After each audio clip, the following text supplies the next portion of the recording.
If you run a business in New Zealand, your customers have already stopped searching for you. This year, 68% of Google searches ended without a single click. Nobody clicked on you, nobody went on your competitor, they just read the AI answer at the top and they got on with their day. And a whole lot of people don't even open Google anymore, they just ask ChatGPT. I went and found the areas I was lacking in and I fixed them. And I'm now seeing more leads come in directly from these AI tools. And that's what GEO is. Generative Engine Optimization. It's basically whether AI will recommend you or not. So in this video, I'll show you exactly how to check if your business is invisible to AI and the things you actually need to do to fix it. I'm Blake, an AI engineer that's helped over 30 businesses with their AI transformation, so let's jump on in. So let's do a check first, because this is the bit that you can actually action right now. Open up ChatGPT, but before you type anything, make sure to log out. And this is really, really important. Because if you're logged in, it's got your memory, it's got your chat history, it knows who you are, so it's likely going to give you a more flattering answer that isn't necessarily true. Once you're logged out, you're seeing what a complete stranger sees, and that's the real test. Now, don't search your business name. Anyone can Google themselves and pull out information. You want to ask questions your customer would actually be putting into these AI models. So instead, ask who is the best commercial electrician in Hamilton.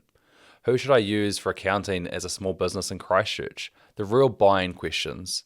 And then look at the two things. One, are you in the answer at all? And two, if you're not, what did it cite instead? Are they your competitors? Who are they? Because whatever it named, those sources are exactly what your buyers are going to be looking at. Their authority is sitting right there in front of you, and the gap is basically your entire to-do list for you. So why is this happening? The old way of finding a business was pretty simple. You'd type into Google, you'd get your 10 blue links, open a few different tabs and make up your mind. And that's the important bit. You were the person doing the judging.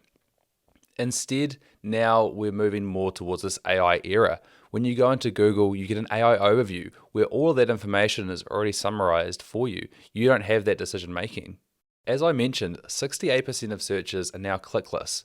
So if you're not in it, you haven't been ranked lower down the screen, you just aren't there completely. And that's right when someone was deciding who to give their money to.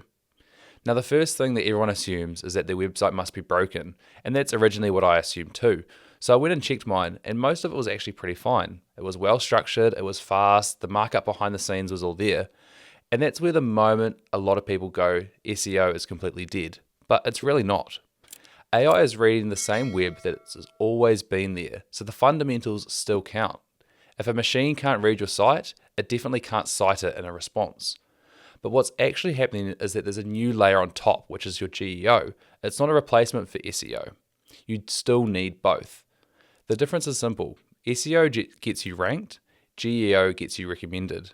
And they're two very different things, because you can be sitting at the top of Google, but would never get mentioned in ChatGPT at all. So my website's fine, but I'm still invisible. So what's actually driving it? Well, AI isn't just reading websites. It's scraped basically the entire internet. Reddit threads, YouTube transcripts, LinkedIn posts, news articles, whatever it may be. Google used to show you a fairly curated list of websites, but AI is pulling from a much wider pool than that. The bad news is your website is a much smaller slice of the picture now. It's one source out of thousands. The good news is there's a whole lot more places where you can show up, and most of them are actually free. And this is the number that changed how I think about it.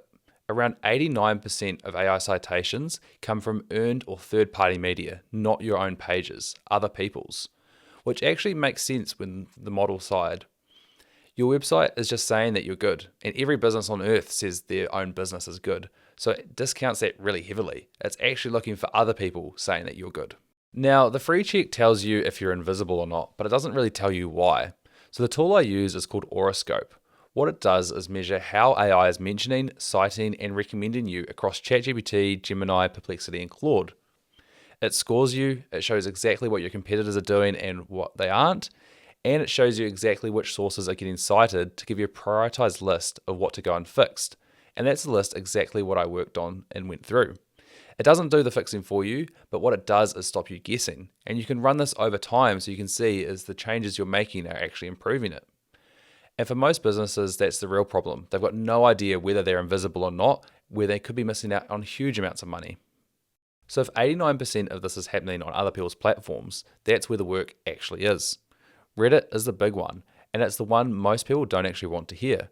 It's AI's single most cited source, around 40% of citations. A lot of businesses think Reddit is beneath them and the models treat it as a primary source. You just need to genuinely answer the questions people are asking related in your industry. YouTube as well is a large one. It is only actually reading your transcript, so you don't have to worry about your camera quality, just put out some good content. Then LinkedIn, which matters a lot in New Zealand because that's where a lot of business conversation is actually happening here. And so then all of this combined allows you to be on media podcasts, directories, YouTube. You have all of these different information sources pointing back to you solving a problem for your business. And so you need to keep it consistent. The same name, the description, the links, because if it can't join the dots, none of those mentions actually will link back to you. So for a quick recap, log out of ChatGPT and ask the questions your customer would ask, and look what it cited instead of you, because that's your list of where you need to improve. Keep your SEO fundamentals going because they still count, but you need to be focused on getting mentioned by other people because earned media beats owned media every single time. And wherever you show up, be consistent. Most importantly, it's a 90-day thing, not a weekend. Like most of the stuff, it gets you 80 to 90% of the way there, and then you got to do that work on top, but it's a long game. A big red flag I see a lot of the time is anyone telling you that they can guarantee you top rankings inside of ChatGPT. Nobody can guarantee that because it's actually changing so fast. The benefit here in New Zealand is that not many people are doing this level of optimization, but so many people are in there actually using the technology. So I would highly recommend getting into it. In my own business, I now get 1 lead a week from AI tools. So it's providing me real value for all this work that I've done behind the scenes. I'm Blake, an AI engineer that's helped over 30 businesses across New Zealand with their AI transformation.